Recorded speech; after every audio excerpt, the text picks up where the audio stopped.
How's it going, everybody? I thought I would upload a little bit of this new Midweek Magic event I've got together here. Just a very aggressive bit of a Rakdos deck. This Midweek Magic stipulates that you can only use cards from the most recent three sets, Thunder Junction, Lost Caverns of Ixalan, and I can't remember the other one. I'll read it off when I get back to the other page, but I'll show you kind of what I've got here. I'm iffy on using the Shoot the Sheriff because there probably are going to be a large quantity of Outlaw cards from the newest set that you'd be running into, but I figured it'd be fun to try. Tithing Blade is mostly because, well, in general, I'd prefer to run something like a Liliana. Since she's not here, at least the Tithing Blade still gives you a sacrifice effect that could come in handy. It's another type of removal. And the craft with a creature can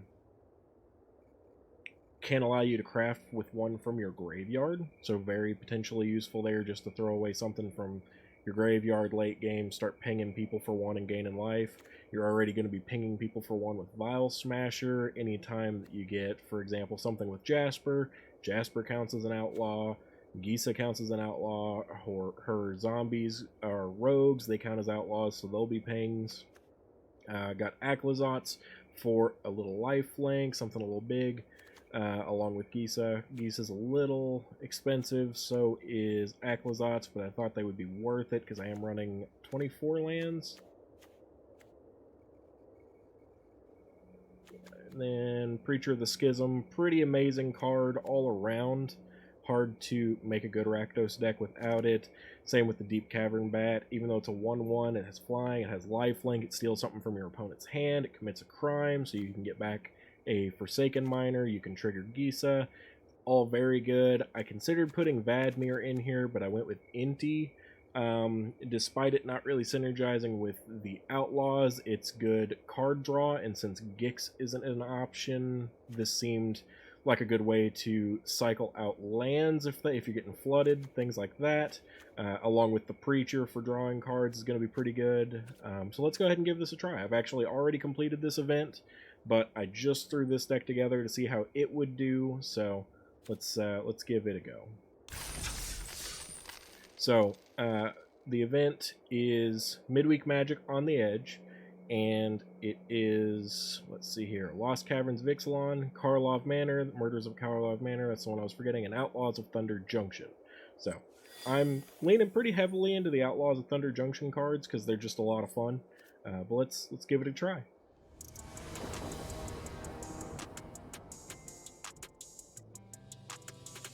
Alright guys, so it looks like we do have a pretty playable hand. I would prefer more swamps than mountains, but I think this is good to go. Don't have a super strong early game start, like a Minor or anything in the opening hand, but that'll be okay. Minor's really good to discard to Inti, or anything really, for example like Bitter Triumph. If you discard Forsaken Minor to Bitter Triumph, you can play it back off of it, which is really nice. Go ahead and click Inti for now.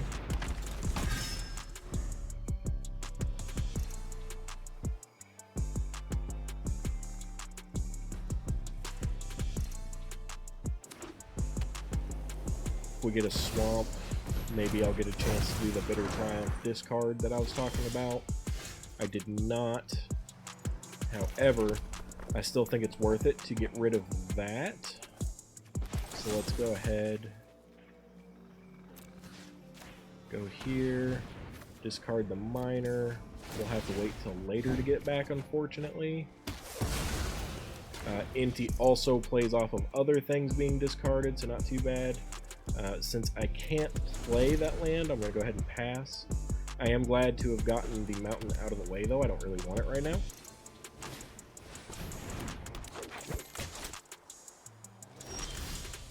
Okay, a swamp, much better. Go ahead with this. I'm not going to attack with Inti because of the Ankle Biter.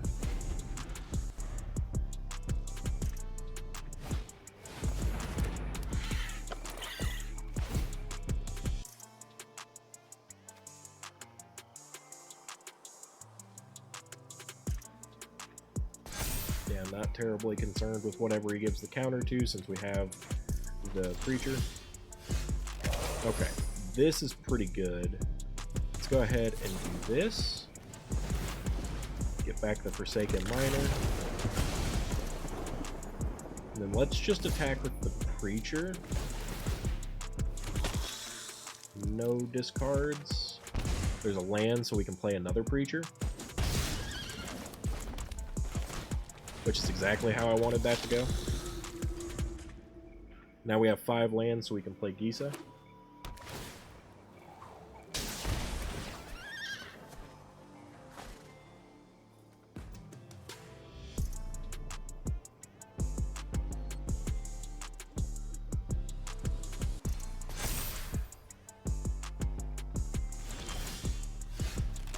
Smasher's really good. Trying to decide whether I want to play it now. I think I will. So that next turn we can play Gisa and get the triggers going right away. Let's just attack with 1 creature for now. Decline on the discard. Now if I had the opportunity to discard, I have an empty to get rid of. He's got to consider if he wants to try blocking my creature. His mount, or whatever this is, let's see here. Yeah, mount is now big enough to kill the creature, but regardless of that, it would die.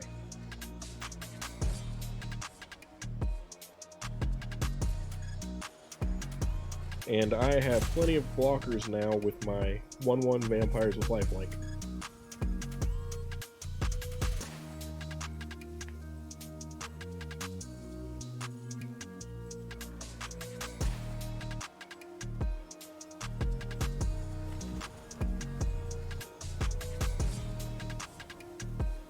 Like they may just be roping me out, so if that is the case, I'll just skip to the end of the rope.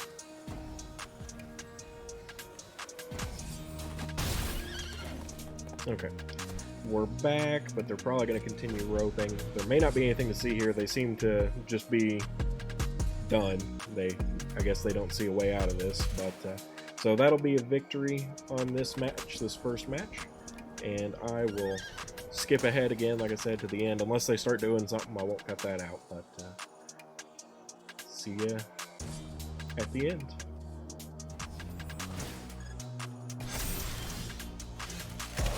Okay, looks like it came back around to my turn. I doubt they're going to do anything, but let's go ahead and play Gisa. Trigger.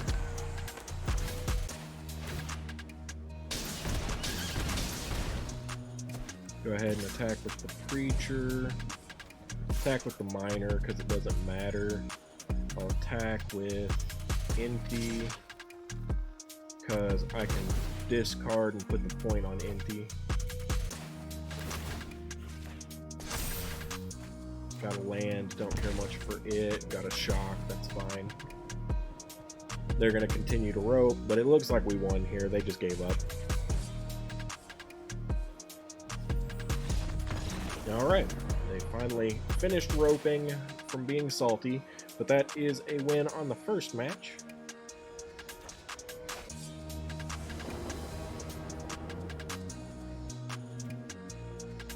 Alright, I think I'm actually going to keep this because most everything in my hand is black anyway, except for the shock. I'll probably draw into a mountain eventually, so let's try this out. We are on the play, so going straight Manor is going to be very good. I love this little horse companion. I only have the first stage of it yet from the Mastery Pass because I haven't boosted the pass with money. But it reminds me of Maximus from the Rapunzel movie. So there's the mountain I was talking about. I think we're just going to hold off for now, attack with the Manor. Gives me an open shock available if they play something I want to kill immediately, or we can go with Tithing Blade if they play something that isn't bigger. Right? Looks like they're just passing. Let's go with another mountain, or no, swamp. Attack again, see what they do. Still nothing so far. Yeah, if they play something bigger than 2 toughness for the shock, then I can still come in with a Tithing Blade on my turn. Yeah, that's a perfect thing to Tithing Blade. Go with another mountain, Tithing Blade.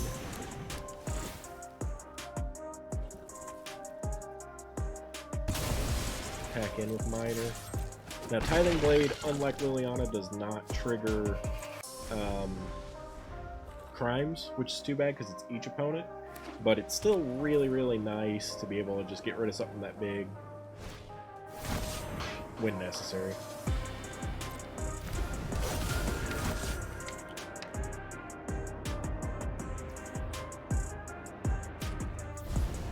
Okay, made my creature have menace, weird.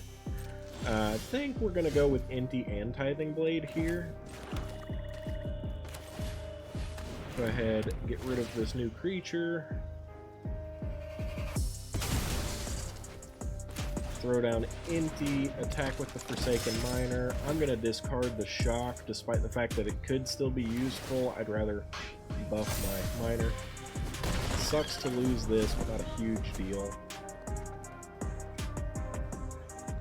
Could have put Rakdos Joins up in here to get back stuff like Gisa or Aclazotz if they go into the graveyard. Aclazotz is pretty hard to put into the graveyard, but it is still possible. So right here, we're going to attack with the Miner again. I think I'm going to keep what I've got, but since they gave my Miner Menace anyway, plus I have Gisa that gives it Menace. Just Shock in my graveyard for now, so I can't do anything with Tithing Blade yet, unless I want to do something with Inti with it, potentially. Gisa's at least fairly annoying to remove.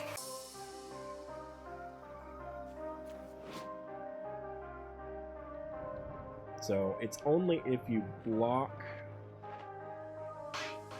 the Quake Mole that it triggers that ability. However, they can pay a crap ton and make it trigger that ability. Too bad.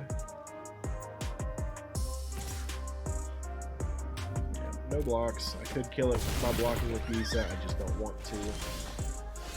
Got another land. Let's go here. And we win.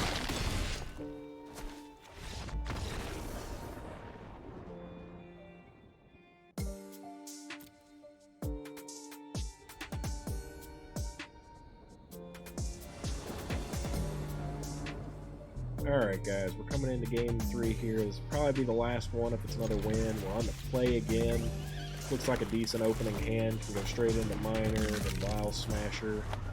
Got some shocks available.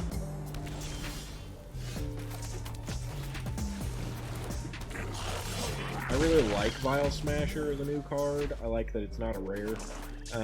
I wish that it was a little more effective, but if you like playing Alchemy or something, then it's still very nice to be able to have that 3/2, because the Blood Type Harvester, which is similar, you know, 1 red, 1 black, 3/2, its ability's stronger in my opinion, but being able to get the benefit, really, okay, I'll get that back this turn. Let's just go Shock, return my Minor, and attack with the creature. Still keeps a Shock open, and I just drew a Gisa, which is nice. I love being able to draw with the Preacher. The Preacher of the Schism is just such a strong card. Okay, got a Swamp. Gonna attack in with both. Another Preacher, which I'll play after this combat. Probably one of, if not the best, at least one of my favorite black cards right now. 3-drop 2/4 Death Touch. It does so much. I'll go ahead and just basically let them know they're dead.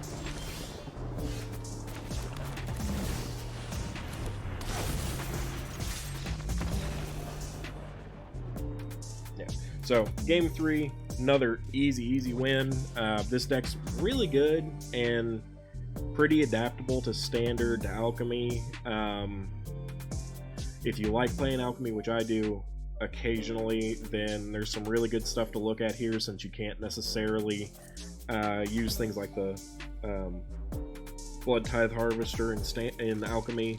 It is still standard legal, and like I said, it's still better in my opinion for giving you that additional removal without having to play like, you know, removal cards. I was pretty light on the removal in this deck, except for Tithing Blades and things. Like I said, I'd probably recommend Liliana if you're going standard or Alchemy.